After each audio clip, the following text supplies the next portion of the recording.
When my daughter-in-law texted me to wear beige and keep my mouth shut, I didn't argue.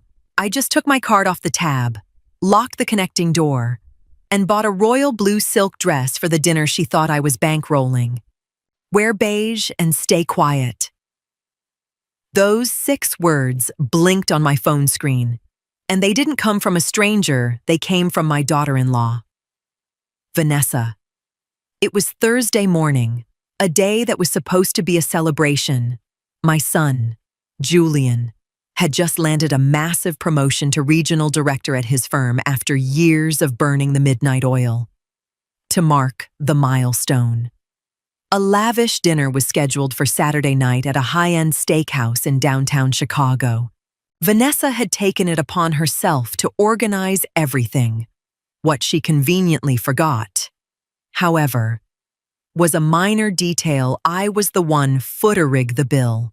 Before I could even process the text, my phone buzzed again.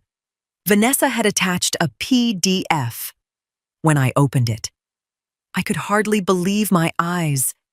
It was a literal itinerary for the evening, complete with a strict color palette, hence the washed-out beige, a rigid seating chart, placing me at the very end of the table, and a bulleted list of topics I was explicitly banned from bringing up. My past, my career as a senior accountant, even our family history were deemed off limits. She wanted to present a flawless, modern facade to Julian's new bosses, and apparently, I didn't fit the brand. I didn't feel like crying or screaming. At my age, you learn that emotional outbursts are just a waste of energy. Instead, I quietly set my phone on the kitchen island and looked out at my backyard.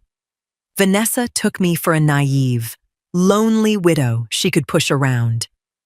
She had no idea that I had already personally guaranteed every single dime of that evening. I took a deep breath and decided right then and there to rewrite the rules of her little game, to understand how Vanessa got this bold. You have to look at the last 2 years. Ever since she married Julian, she had been systematically trying to take the reins of my son's life and, by extension, my property. I live in a beautiful, historic duplex just outside Chicago. I live in one half and let Julian and Vanessa stay in the other half completely rent-free so they could stack their savings for a down payment on a house of their own. I thought I was doing them a favor, but generosity is often mistaken for weakness. Vanessa quickly started treating my home like a free extension of her own space. She would walk right through the connecting interior door without knocking, borrow tools without asking, and casually drop off their laundry expecting me to handle it over the weekend. Julian just looked the other way. He has always been conflict-averse. The kind of guy who buries his head in the sand rather than set hard boundaries with his wife. Whenever I gently brought it up, he'd deflect or make excuses about how stressed she was at work. So, I bit my tongue to keep the peace. But that text about the promotion dinner was a line in the sand. It showed me in black and white exactly how little she respected me. To her, I was just a walking ATM in the background, someone to be shoved into a closet when company arrived. I sat down at my desk, took a sip of my coffee, and pulled out the receipts and confirmations from the past few weeks. It was time to show Vanessa who actually held the purse strings. My first move wasn't to call Vanessa and lose my temper. Instead, I typed a simple, one-word reply, understood. No emojis, no pushback. I wanted her completely secure in her false sense of control. The moment I hit send, I called the restaurant. It was an exclusive spot where reservations had to be locked in months in advance. I had already wired a $2,500 deposit from my personal account 3 weeks ago, and my credit card was on file for the remaining balance. I asked to speak directly with the general manager, Mr. Harrison, whom I had coordinated with initially. In a calm, polite voice, I informed him that there had been a change of plans for Saturday night. I instructed him to remove my credit card from the reservation and transfer the booking entirely into my son's name. As for the $2,500 deposit, I requested it be converted into a gift card solely under my name for future use. Mr. Harrison was a professional. He didn't ask a single prying question and promptly emailed me the confirmation.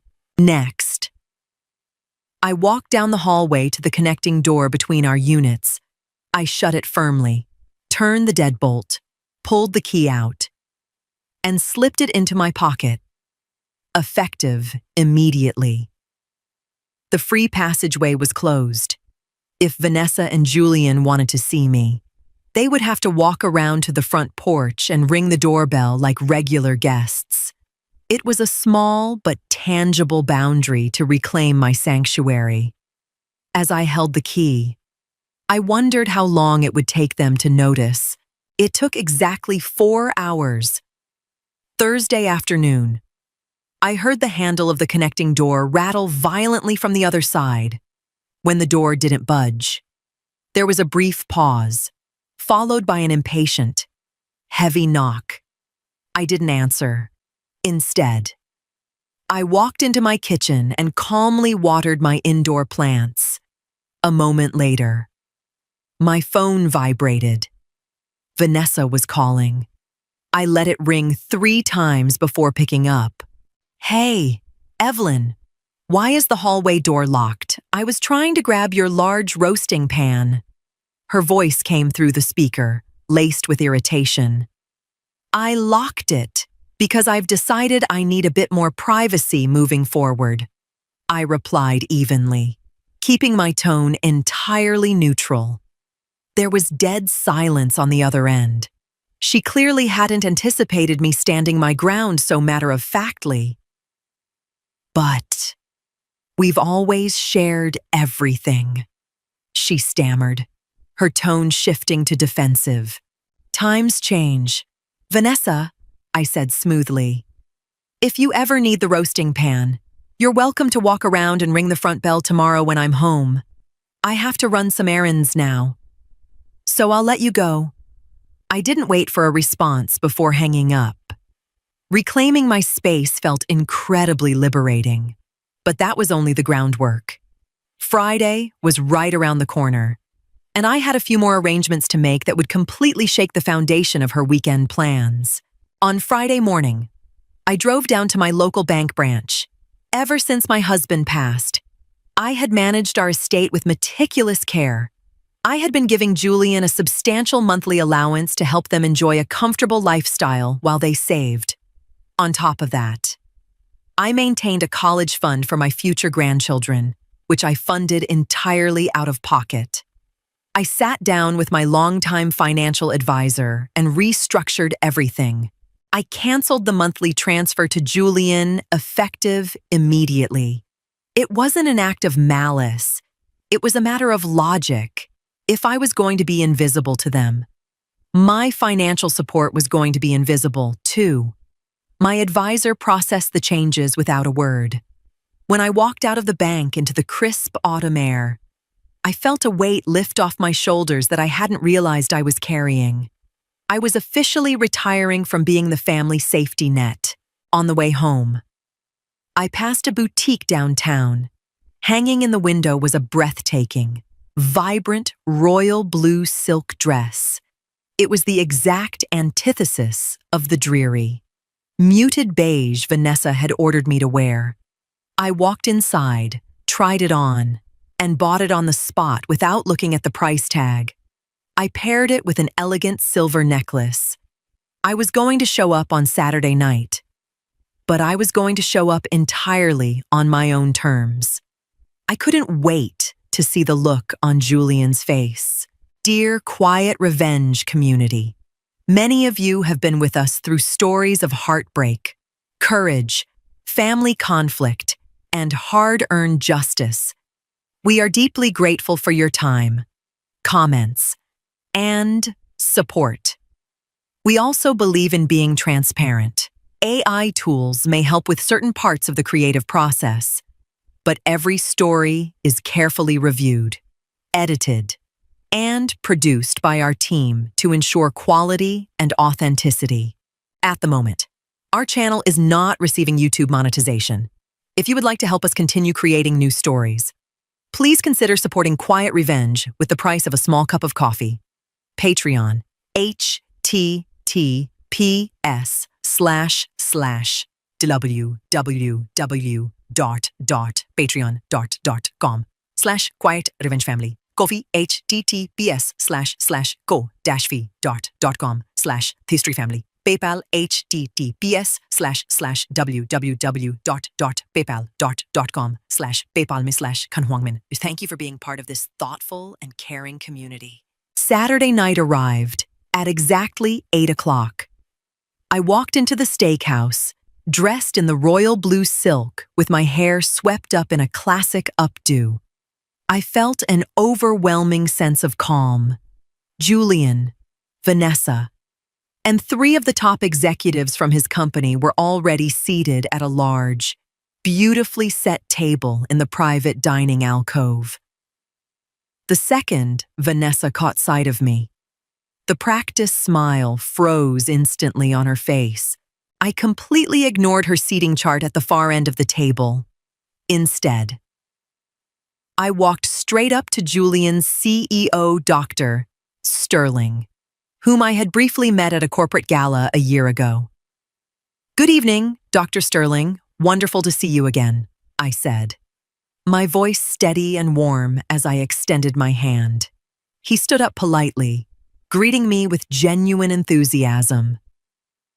"Evelyn, what a wonderful surprise. Please, join us right here," he said, gesturing to the vacant seat right next to him. Vanessa stared at me, her eyes wide with sheer panic, her cheeks flushed crimson.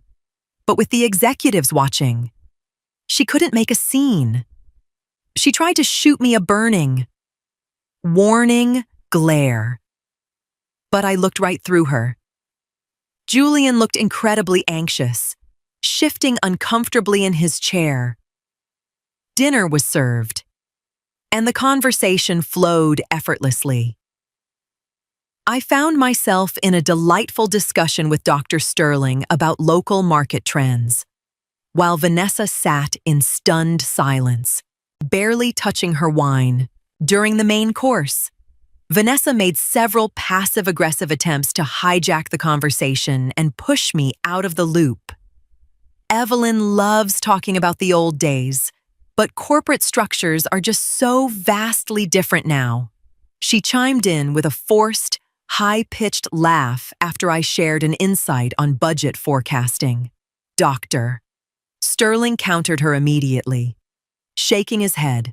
"Actually, Vanessa, the fundamentals of financial health never change. Your mother has an incredibly sharp mind. Julian just nodded quietly, staring down at his ribeye. He didn't have the courage to contradict his wife, but he certainly didn't have the nerve to disagree with his CEO. I thoroughly enjoyed my meal. Playing my part to perfection, I was polite, articulate, and completely detached from Vanessa. I didn't drop a single hint about her text or her dress code. My presence in that royal blue dress spoke volumes all on its own. Vanessa, likely assuming she would still walk away victorious since the evening was a massive win for Julian's career, seemed to relax slightly.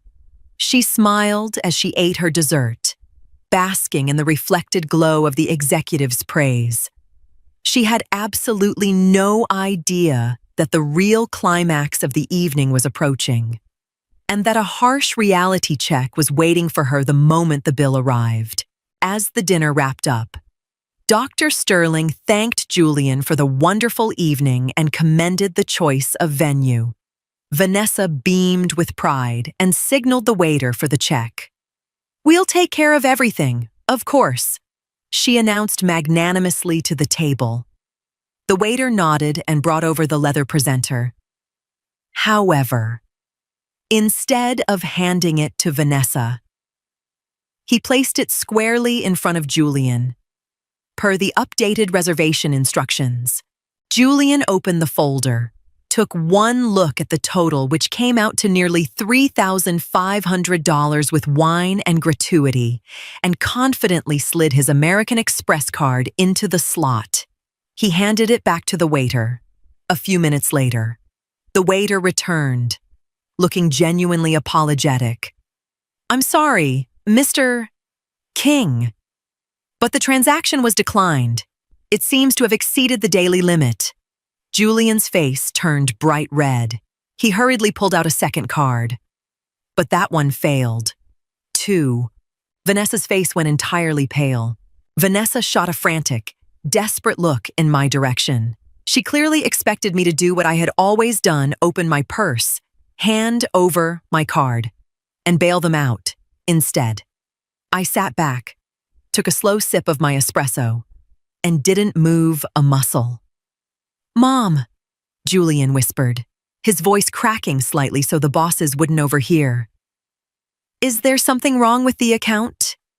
I looked at him calmly. "I wouldn't know about your account. Sweetie, mine is doing just fine." I replied softly. The tension at the table became agonizingly awkward. Dr. Sterling and the other executives tactfully looked away, pretending to check their phones. But the strain was palpable.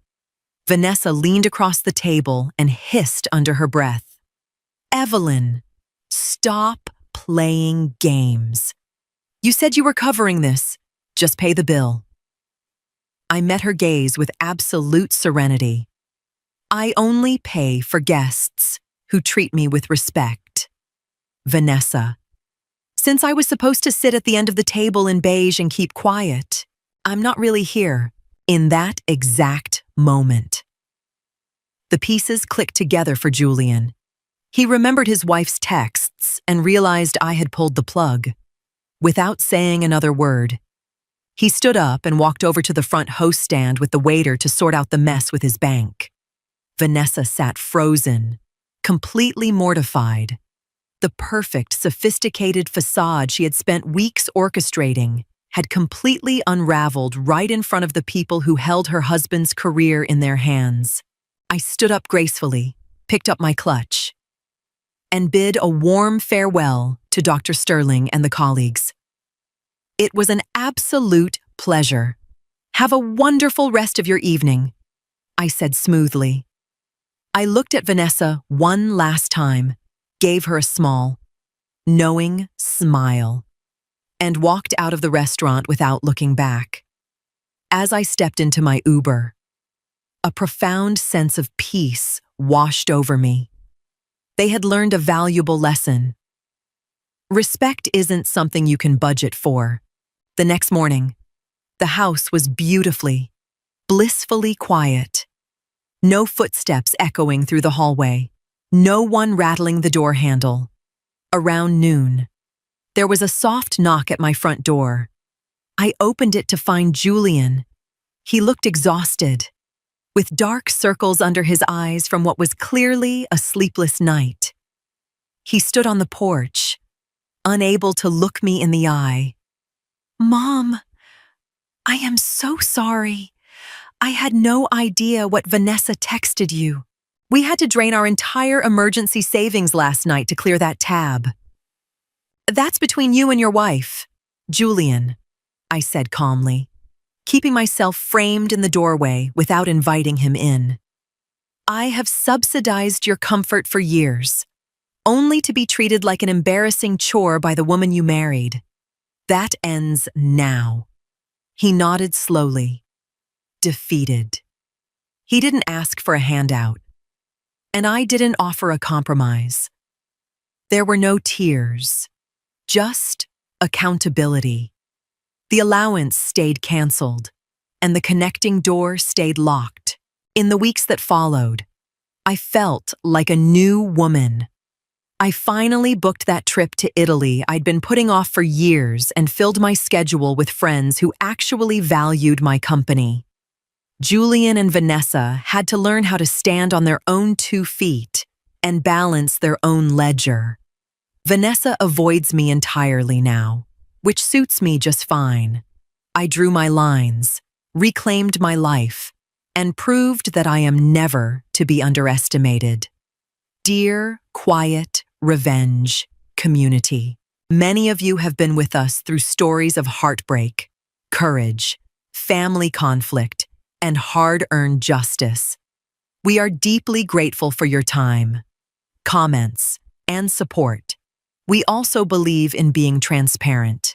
AI tools may help with certain parts of the creative process, but every story is carefully reviewed, edited, and produced by our team to ensure quality and authenticity. At the moment, our channel is not receiving YouTube monetization. If you would like to help us continue creating new stories, please consider supporting Quiet Revenge with the price of a small cup of coffee. Patreon https://www.patreon.com/quietrevengemefamily Ko-fi https://ko-fi.com/thestoryfamily PayPal https://www.paypal.com/paypalme/kanhwangmin. Thank you for being part of this thoughtful and caring community.